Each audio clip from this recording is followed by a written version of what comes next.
নাকি তা আমরা তো জানি না, তো জানি ঢাকা আমার বাবা। ওই শুনতে ফোন দিছে, ওই কাকার কাছে।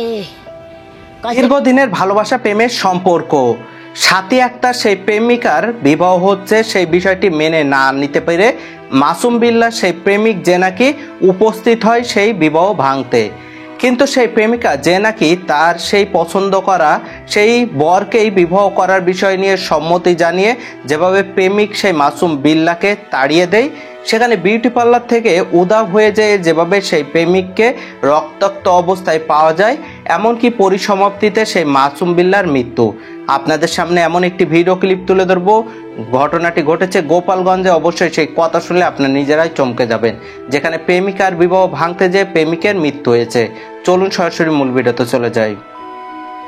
আসসালামু আলাইকুম, আসলে নতুন একটি ভিডিওতে স্বাগতম। আমি আসলে আপনি যদি আমার চ্যানেলে নতুন হয়ে থাকেন অবশ্যই চ্যানেলটি সাবস্ক্রাইব করে পাশে থাকা অল নোটিফিকেশন বেল আইকনটি অন করে দেবেন। ইতিপূর্বে চ্যানেলটি সাবস্ক্রাইব করে থাকলে আপনাদেরকে অসংখ্য ধন্যবাদ। গোপালগঞ্জের কাশিয়ানী, যেখানে এক যুবককে রক্তাক্ত অবস্থায় মুমূর্ষ অবস্থায় যেভাবে উদ্ধার করার পরে যেভাবে সেই যুবক মাসুম বিল্লাহর মৃত্যুর পরে উঠে আসে প্রেমিক সাথী আক্তারের সেই প্রেমের সম্পর্কে, যেভাবে সেই প্রেমিকার বিবাহ ভাঙতে ঢাকা থেকে ছুটে আসা সেই মাসুম বিল্লাহ যে নাকি সেই প্রেমিকার ভাইদের সেই আক্রোশের বশে যেভাবে তাকে হত্যা করা হয়েছে বলে প্রাথমিকভাবে ধারণা করা হচ্ছে।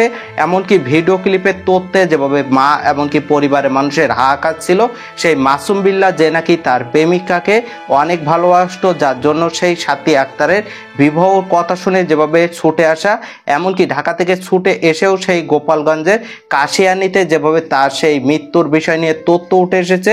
চলুন প্রথম সেই ভিডিও ক্লিপটি দেখে আসি, তারপর সে সম্পর্কে তথ্য নেব। সে অনুযায়ী সে ছেলে যখন আসছে আমি তারে জানাই। ছেলে আপনাকে ফোন দিছিল?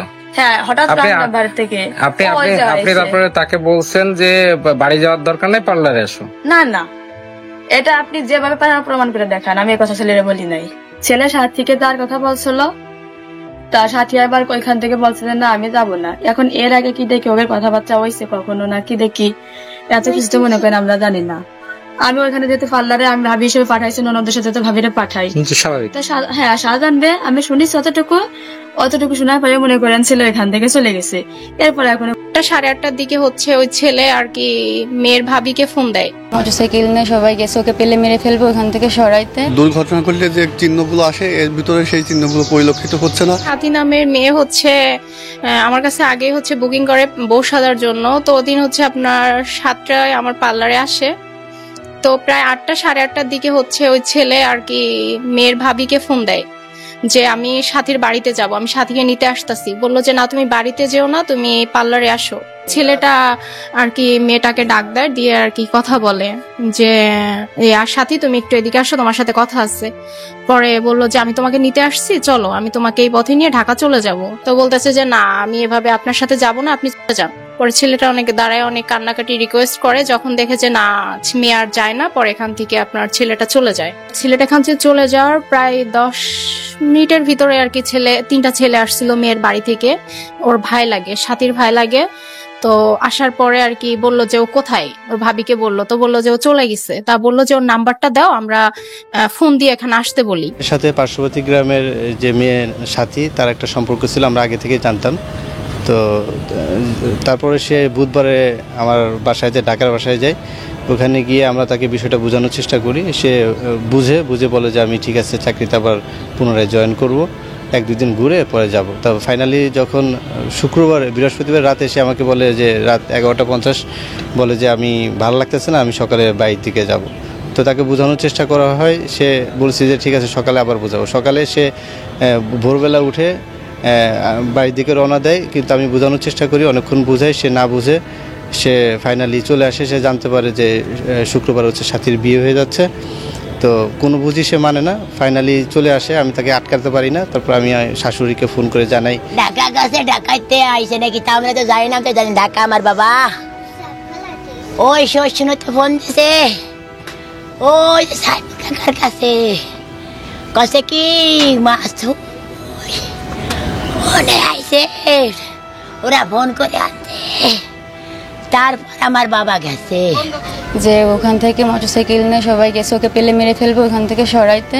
পরে ওরা ফোন দিচ্ছি, ফোন দিলেও রিসিভ করছে, ওকে বোঝাই বাড়ি আসার কথা বলছে, পরিপূর্ণ কথা শেষ না করে কেটে দিচ্ছে। তারপরে বলছি লাস্ট মেসেজ দিচ্ছে, আমি বারবার মেসেজ দিচ্ছি বাড়ি আসার জন্য কোথায়, বলতেছে যে আমার যা জানার জেনে চলে আসছি, আসতে হবে না, আমি চলে যাচ্ছি।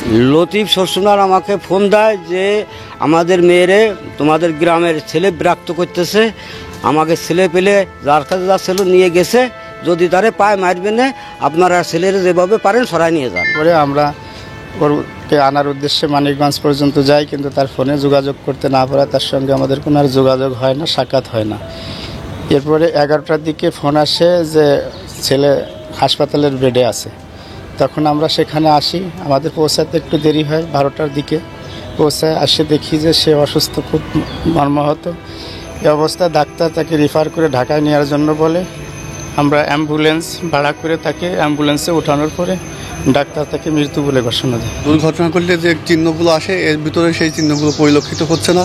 ওর একটা হাতের নখ উপড়ে ফেলা হয়েছে, ওর মাথা এবং শরীরে বিভিন্ন জায়গায় আঘাতের চিহ্ন হয়েছে। এটা একটা পরিকল্পিতভাবে হত্যা। বাবা মারা যায়, মারা যাওয়ার পর এর সংসার খুব অনটন চলে। ওর মা খুব কষ্ট করে লেখাপড়া শেখান আবার উপার্জনও করে, এর উপরে এই সংসারটা পুরো সংসারটাই চলে। এটা রহস্যজনক মৃত্যু, আমরা কোনো রকম মেনে নিতে পারছি না।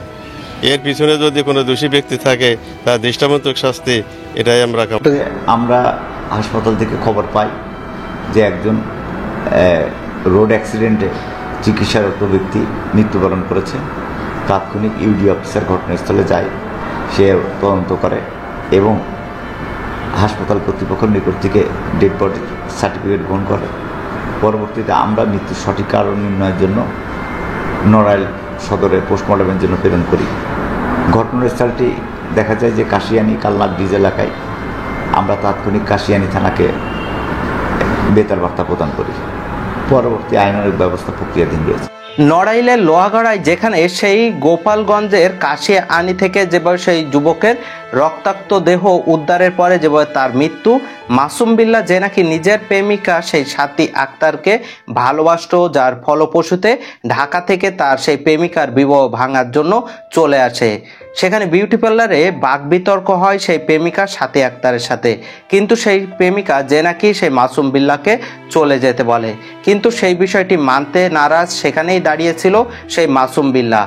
পরিসমাপ্তিতে যেভাবে সেই মাসুম বিল্লাহর সেই রক্তাক্ত দেহ উদ্ধার করা হয়, এমনকি যেভাবে সেই সিসি ক্যামেরার ভিডিও ক্লিপে উঠে আসে, হন্তদন্তভাবে যেভাবে সাথী আক্তারের সেই ভাই এমনকি চাচারা সেখানে উপস্থিত হয়, এমনকি পরবর্তীতে ভাবে যেভাবে সেই যুবকের দেহ রক্তাক্ত অবস্থায় গোপালগঞ্জের কাশিয়ানী থেকে উদ্ধার করলে পরবর্তীতে যেভাবে চিকিৎসক তাকে মৃত ঘোষণা করে, অবশ্যই সেখানে আসল দোষী যারা জড়িত তাদের অতি দ্রুত আটকের মাধ্যমে উপযুক্ত শাস্তির আওতায় আনার জোর দাবি জানাচ্ছি। সেই সম্পর্কে আপনাদের তথ্য মন্তব্য কমেন্ট বক্সে জানাবেন। সকলে সচেতন থাকবেন, পরিবার নিয়ে ভালো থাকবেন, সুস্থ থাকবেন। দেখা হবে পরবর্তী অন্য কোনো ভিডিওতে। সে পর্যন্ত আল্লাহ হাফিজ।